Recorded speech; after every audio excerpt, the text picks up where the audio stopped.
Well, well, well. I wonder who you are. I think you're my viewer. Welcome to Everything is Interesting, the show without any kind of catchphrase. Today, A is for Amnesia and Antwerp. Oh, yes. Amnesia and Antwerp. So, amnesia, let's start there. Amnesia is one of those wonderful things that we've all read about in comic books, and we've watched movies in which people are amnestic and have forgotten everything. And it's a great trope, to the point of being a cliche. Like, it's just, have we ever seen a soap opera or a drama where somebody doesn't hit themselves on the head, and then suddenly they're just like, who are you? And they have to hit themselves on the head again to regain their memory. That seems to be just like something we've accepted. In real life, of course. If you have brain damage to the point of amnesia, and somebody hits you on the head again, you will just have worse brain damage, and probably worse amnesia. Please don't hit people on the head once again if they have issues with their memory, please. That works in Donald Duck cartoons. It does not work in reality, so please, hands off the brain. So, amnesia is explored in fiction many places. I was trying to figure out where amnesia sort of kind of becomes a trope. It's relatively new. I'm not quite sure why we don't really have myths about amnesia and stuff like that. It's not completely clear to me why that is. But as far as I can tell, the closest we get to the first amnestic story, amnestic, by the way, being the adjective, cool, right? Oh, I'm so amnestic today, you can say, if you're forgetful. People will be impressed, even though you forgot stuff. So you can save it like that. The most sort of the oldest I can think of is actually Franz Kafka, who's written this terrifying book called The Trial, worth reading, of course, where a man is accused of a crime, and the genius of the book is that the crime is never explained. Nobody ever figures out. Sorry for the spoiler. Sorry. No, it's pretty clear that that's how it's going to be.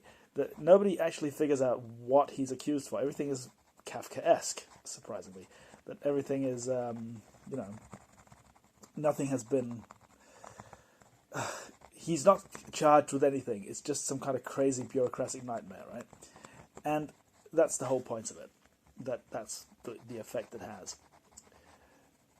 And it's indicated in the the book, that the protagonist himself doesn't know what crime it is either, and of course he doesn't know, but there's sort of hinted that he's kind of forgotten that he did something. He might have done something, but we don't know what. Anyway, point being, this has been explored countless times in fiction. One of my favourite directors is Christopher Nolan, and his first film, I think, is called Memento, which explores a man with amnesia. He forgets things very, very quickly. The way the movie is made is pretty brilliant. It's shot backwards, so that you see the last scene first, and then you watch the whole narrative in reverse order, like the last scene first, then the second to last scene, and so on. The effect of that is that you, as an audience, are just as amnestic, really, as the protagonist is. You don't know what's going on either. You're just as confused as he is, because you are essentially forgetting stuff yourself as well. Brilliant, amazing move, fantastic filmmaker in general, Christopher Nolan. He's made some fantastic films. So take a look at him if you don't know him. Of course you do know him, because he's done the Batman Dark Knight trilogy. He's done Dunkirk, he's done all sorts of stuff. So I would certainly say you know him. But he's talented as hell, so he's worth looking at. In real life, amnesia is quite different. It's very different for one particular reason, and that is that it's extremely rare to have actual amnesia. Of course, we all forget stuff. That's obvious. Like, we're terrible. We are awful at remembering things. We actually forget much more than we think we do. That part, sure. But actual amnesia, where your brain is damaged to the point of you not being able to remember, that kind of amnesia is rare. It's very rare. And that's the point. When we experience these, or we meet people who have these kinds of amnesias, that gets very interesting, I think. When we look at them, we will notice a few things. We will see that there are two basic kinds of amnesia. There's something called retrograde amnesia, in which you forget what happened to you before. You sort of lose your past memories. And there's also something called anterograde amnesia, in which you lose the ability to form new memories. So you can't remember what you did, is one form, and the other one is you forget everything that happens to you. That's the other one. It's possible to have one and not the other, so you can easily have retrograde amnesia, so you've forgotten everything about your childhood, but you can easily remember what you did 3 years ago if your brain damage happened, 4 years ago. And the other thing is that you can easily remember your childhood, but you forget what you did this morning because you have anterograde amnesia. So, two different, completely terrible ones, of course. It must be terrible. But again, very, very rare to have this kind of stuff, so please don't be afraid of it. There's something called Ribot's law, Ribot, a Frenchman, who has discovered something about amnesia, especially in regards to Alzheimer's and things like that, is that it seems that you remember earlier memories better than later memories. That appears to be some kind of brain law, that you will remember stuff, if you have amnesia, that is, not otherwise not. If you have amnesia, you will remember your childhood much more strongly than, for instance, maybe your morning. That can easily happen in Alzheimer's patients. It's called Ribot's law. So earlier memories are stronger in the brain, and they get deleted last, in a sense. You will lose them if you have degenerative amnesia, but they last a long time, which sort of gives this is why you have this almost sort of childlike behavior from severe Alzheimer's patients. They are, in a very clear, obvious sense, kind of the only thing that's left of them is their childhood, which is kind of disturbing, of course, but it's, yeah, that's what I mean. Alzheimer's is generally disturbing, and amnesia is generally disturbing. So, let's take some cases of actual amnestics, shall we? Because that's when things get very interesting. A man his name was Henry Molaison, and I know that sounds like a bad pronunciation of his name, and it probably is, but he's American, so I'm not going to try and sort of French it up, or Molaison or something, because he was just an American. So he probably pronounced it like that himself. Anyway, the point is, this poor guy had really bad epilepsy as a kid. And we're talking terrible epilepsy. Epilepsy, of course, is this brain problem in which you have seizures, and your brain just kind of just shuts down and can't do anything else. You have these very strong seizures, maybe. Not necessarily very strong, but in Henry's case, extraordinarily strong, like destructively strong. So the poor guy was completely unable to handle any kind of a job. He was stuck as a victim of this epilepsy. The treatment he was given would probably not fly today, but his treatment was that they cut out part of his brain to stop the epilepsy. Now, this is the kind of stuff that was done back in the day, back when people didn't really think all that much about chopping people's brains out. We're talking about the times where lobotomies were fine, do you want a lobotomy? No? Well, you won't care after you get it, so lay on the table, please. These quite disturbing things lobotomies, in case you don't know, lobotomies are horrifying procedures in which you cut out a huge chunk of the brain and just really destroy the person, and they just become zombies. Really, it's not good. Please don't take a lobotomy if you're offered one, and if you are offered one, then please ask the person, why are you offering me a lobotomy? I am not comfortable with this. Leave me be. This guy got not a lobotomy, but he simply had both his frontal lobes chopped off, completely off. And it helped his epilepsy, sure, but cutting out parts of the brain, and I know this is going to shock you, dear viewer, cutting out chunks of your brain might affect your memory just a little bit. And it did. He got complete and total anterograde amnesia. He could not remember anything that was new. He could remember his whole life in quite good detail, but his anterograde amnesia was total. He could not remember anything that happened to him at all. That's quite terrifying. There are stories about him seeing himself in the mirror, like over and over again, seeing himself in the mirror and being completely shocked by how old he is, because he had this condition for years, of course, and he had the procedure when he was quite young. Excuse me, I need to charge up my phone, otherwise this video is going to be quite short. There we go. So there are quite disturbing stories about him looking at himself in the mirror and just being completely shocked by the old man that's looking at him. And once the mirror's gone, of course, very few seconds later, he's forgotten that happened. So he gets the shock again, if there's a mirror again. It's a very heartless trick that his brain is playing on him, or was playing on him, he's dead now.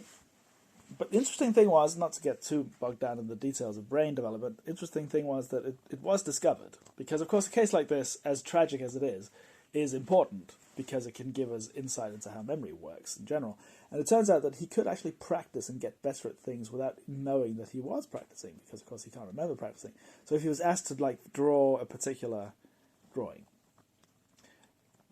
the same drawing over and over again, he forgot, of course, that he had drawn it before. It was like every time was like, ooh, this drawing, how fascinating, I've never done that before. But he would actually improve. He would get better at it over time. So it indicates some kind of effect of learning without knowing that you're learning, like implicit learning. And that taught us something about how the brain works. I think that's quite interesting, because we tend not to distinguish too much between, conscious learning and indistinct learning like that, but apparently that it's possible. Even if you can't remember you ever did it, you might still, something in your brain is learning something. That's interesting. Two other cases I want to mention. I want to mention a guy called Kent Cochran. His name is not all that important, but he was interesting because after an accident he got a particular kind of brain damage, which is not only amnestic, but also had a really weird side effect. He lost something called the autonoetic consciousness, meaning that he could not picture himself in the future. It made no sense to him to be asked, what will you do tomorrow? What would you do this evening? What's your plan in the year? The question, not only, he didn't have an answer to it. I mean, a lot of people can't answer that question. If you ask a lot of people, what will you be doing in 5 years? They'll just stare at you and as if they had their brains chopped off, and that's quite normal. But the question itself was meaningless to him. It made no sense what he was even being asked. Like, his consciousness did not allow such a question. And that's strange. Like, really strange. It's kind of weird, kind of future amnesia. Like, you've kind of forgotten your future in a weird kind of fundamental way. Deeply strange. The guy I want to mention, though, the one who fascinates me the most in all this, is a guy called Clive Wearing. Now, I watched a couple of documentaries about Clive Wearing, and it is deeply fascinating and equally deeply disturbing to watch. Clive Wearing was a very successful man, a deeply talented musician, a director, an acknowledged expert in music. Worked at the height of his career, worked with the BBC, he's a Brit, put on some fantastic concerts, very dedicated, very passionate, incredibly brilliant man. He got a viral infection of the brain, which through some kind of completely freakish accident managed to gnaw away part of his hippocampus or something, I don't know, I'm not a neurosurgeon at all, but managed to delete something important, at least, from his mind. And he is the most amnestic man ever known to science. He's still alive today. He has no retrograde. He has full retrograde amnesia, meaning that he can't remember anything he's done in his life. At least the details, there's nothing. And he also has full anterograde amnesia, so he can't remember any new memories either. He is completely trapped in a little sort of 30-second window of time. That's the only thing he can remember. Everything else is gone. Forever in him.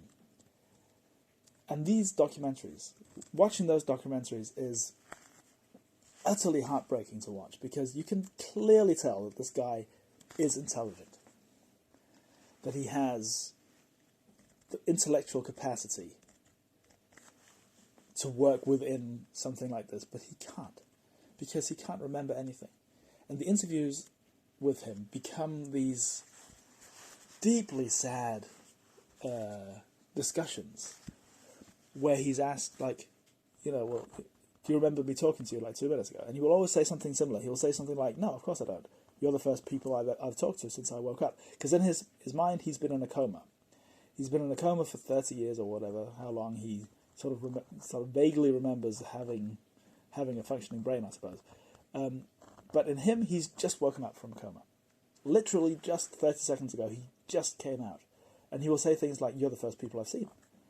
I don't remember anything. And he will repeat, actually verbatim, he will say things like, there's no difference between day and night. There's no sensation, it's just like death. He will describe his coma, which he's just come out of, he believes.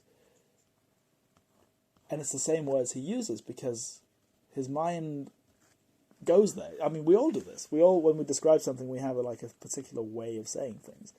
And because he has no memory of having said that before, he just says what's on his mind. And the same thing is on his mind. It is, I've just come out of a coma, and this is what it was like. And the poor guy,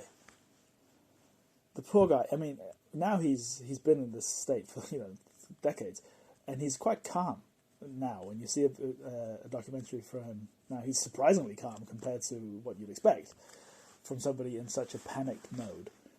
He's surprisingly calm, but he has a strategy which is just sad. It's such a tragic thing. He has a diary, and in this diary he attempts to hold on to his experience of the world, but he can't, because the diary does not make sense to him.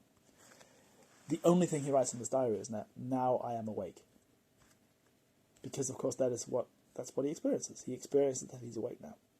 Now I am awake.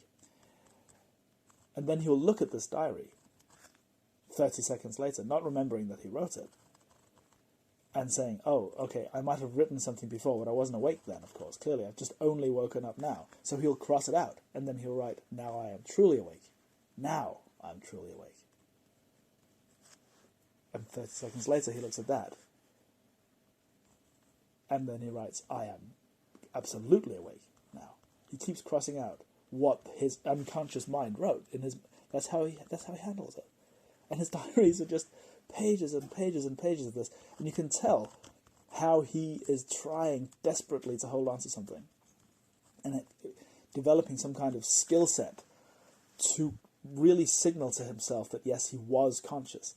So he'll put a tick, for instance, like a little tick mark, like that, next to his entries to sort of really try and tell himself, well, this time I was conscious. It's a tick. I verify it myself. And a circle around the tick to really make it sort of drive the point home. 30 seconds later, he crosses it out because that tick doesn't count. He wasn't conscious. And it goes like that, pages after page after page after page. It's heartbreaking to watch. Another thing to watch in these interviews is that he makes the exact same jokes all the time. They're witty enough. I mean, he's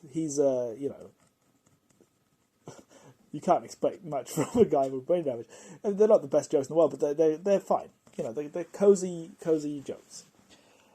But he tells the exact same ones with the exact same inflection every time. Of course he does. He has no memory of them. A joke does not get old for an amnestic. And that brings me to his wife.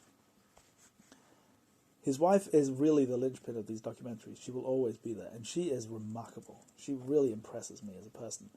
She is clear-headed, honest about the feelings involved in having a husband like this, the necessity of divorcing him, of course, he's now in a brain unit, and how this wife is the only person he remembers. And every time he sees her, it's the first time he sees her after the coma, and he's so happy and so loving, and gives her the biggest hug every time. It's heartbreaking, but she's so good, and she's so extraordinarily clear in the way that she describes her experience with this completely bizarre life that she has and shares with Clive. It is, I can only recommend that you take a look. I believe the latest documentary is called The Man with the 7-Second Memory. Clive Wearing is his name. and absolutely worth a look. Antwerp. I have 10 minutes to talk about Antwerp. I will have to skip over quite a lot of things. Maybe I will take this Antwerp part 1 here, because I want to talk about a lot about Antwerp, but maybe I will talk about an experience I had in Antwerp, and then I'll tell about more Antwerp in part 5 here. Ooh, it is a serial. Because what I want to do is I want to connect it to amnesia. I want to connect it to the amnesia of history, and how we, as citizens in a nation, and just citizens in time, essentially, forget our own histories. And it's kind of a reverse Ribot's law, because Ribot's law, the earliest memories are the strongest, right? Culturally, it's the opposite. We forget things, and the further away they are in history, the more irrelevant they have become to us. And I think a good example of this is the history of Belgium, in which Antwerp is a city, of course. Because I sometimes ask this question to people just to sort of surprise them a little bit. I asked them, who do you think was considered Hitler before Hitler? The question being, of course, like, Hitler is this symbol of evil. Everybody agrees that Hitler's the bad man. Almost everybody, sadly. And, like, you can always refer to Hitler as being like, oh, you're like Hitler, and that's, like, at the end of the conversation almost. Like, now you have said that there's nothing worse than what you just did. So the question is kind of fun. Like, who was Hitler before Hitler? Who did people refer to as the evil person before Hitler came along? Of course, that answer has had many questions over the time, but the guy immediately before Hitler is King Leopold II of Belgium. He was quite universally referred to by pretty much anyone who wanted to shock somebody with the evils of, like, you're like King Leopold was like, you're like Hitler. And what I mean about amnesia here is that most people don't really know who the hell King Leopold II of Belgium is and why he was such a monster. Including Belgians. I'm not saying that no Belgians know, of course, but the amnesia effect is what I'm going to be arguing toward. So I will tell you briefly why King Leopold II of Belgium was considered this monster, and then I will fast forward to my experience in Antwerp, which is quite surprising. Very quickly, the reason why King Leopold II of Belgium is known as a monster is because of the rubber trade. And the rubber trade took off about 100 years ago because of the invention of the car. The car was suddenly the mode of transportation. After centuries of horses, it suddenly became a new brand of transportation. The new brand of transportation required rubber wheels. And that meant there was a huge run on rubber. You needed rubber to produce these tires, and everybody needed, they would pay good money for rubber. Now, where does rubber come from? Rubber comes from rubber trees and rubber plantations, and it's just so happened that in the colonial rush, in the previous century, Belgium had landed itself a good old chunk of Africa, which became known as Belgian Congo. It is still known as Congo, but not Belgian Congo. Congo, the country now, is the second largest country in Africa, and the biggest country in Africa if you discard deserts. I think Algeria is bigger, but that's mainly desert. So it's a very, very big slice of the continent, full of rubber plantations, it turns out. Now, the way Leopold managed this situation was to basically turn Congo into his personal estate. It became his property somehow. It was called the Congo Free State. And he exploited it completely heartlessly to get hold of these huge rubber reserves. And Belgium became very, very rich from this. A lot of Brussels is built on this money from the Congo Free State. Now, the reason why he's such a monster is because it became that the slave labor from the Congo, the black local Congolese people were forced to work for Leopold and his goons, and they were treated absolutely horrifically. Now, I don't even want to go into most of these details just because it's quite disturbing, but the one I want to mention is that if they did not work hard enough to get the rubber out, they were shot. That's in itself, atrocious. But the atrocious, the even more atrocious part comes that the policy became that you had to prove that you'd shot a human being with the bullets that you had been given if you worked with the Congo Free State, this company that made the rubber, because bullets were expensive and people would go hunting. The white people who were running the show, they would go hunting the fun African animals would be fun to shoot, and that's not okay. Leopold made the rule: you're only allowed to shoot black people with these bullets, not animals, because it's too expensive, and we have to shoot lots of black people to keep them working, so please don't waste the bullets on animals. Thus came the policy that if you had fired a gun, if you were given like 50 rounds of ammunition, you had to prove that you'd killed 50 people with it. And the way you did that was by cutting off the hand of the person that you'd killed and delivering them in a big basket to show. If you are nauseous now, you have very good reason to. Especially because it became that they wanted to go hunting anyway, so they just raid the villages and chop people's hands off while not shooting them, but just cut them off alive so that they had the hands to show, because if they cut off 5 hands from living people, who just of course went on to a life of absolute misery, but without a hand, then they could play around with 5 bullets. Utterly monstrous in all kinds of ways, and I'm not giving this story the attention it deserves, but such it is. Half an hour is half an hour. I apologise. I'll return to Antwerp another way.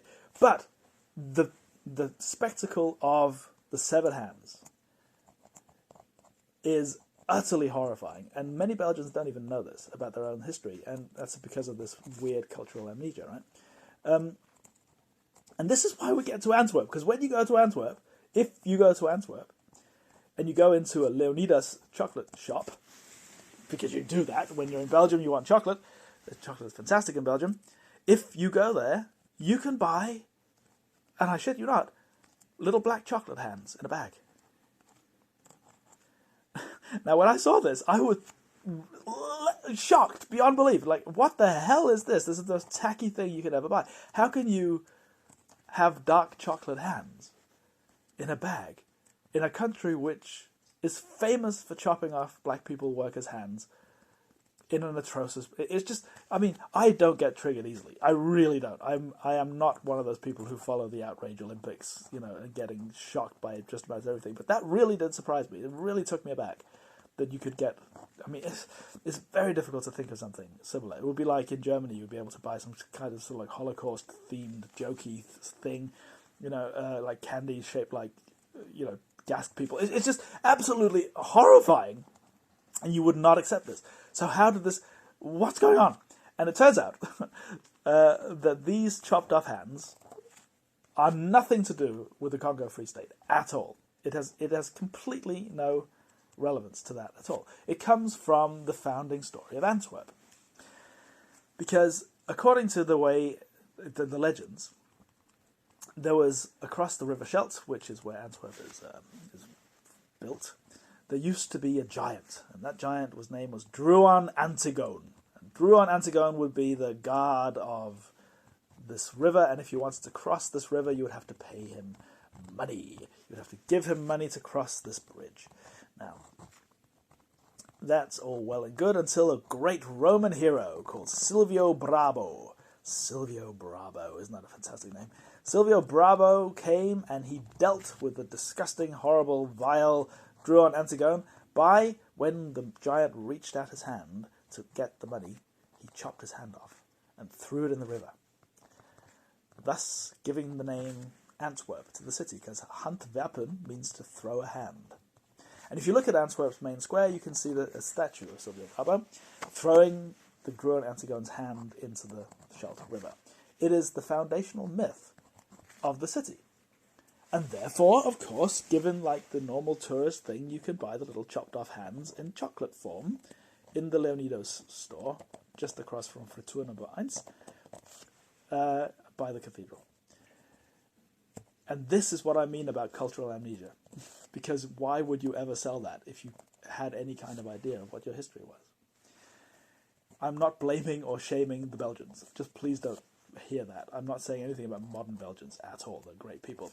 I'm saying that we forget sometimes, and that's worth remembering. Thank you.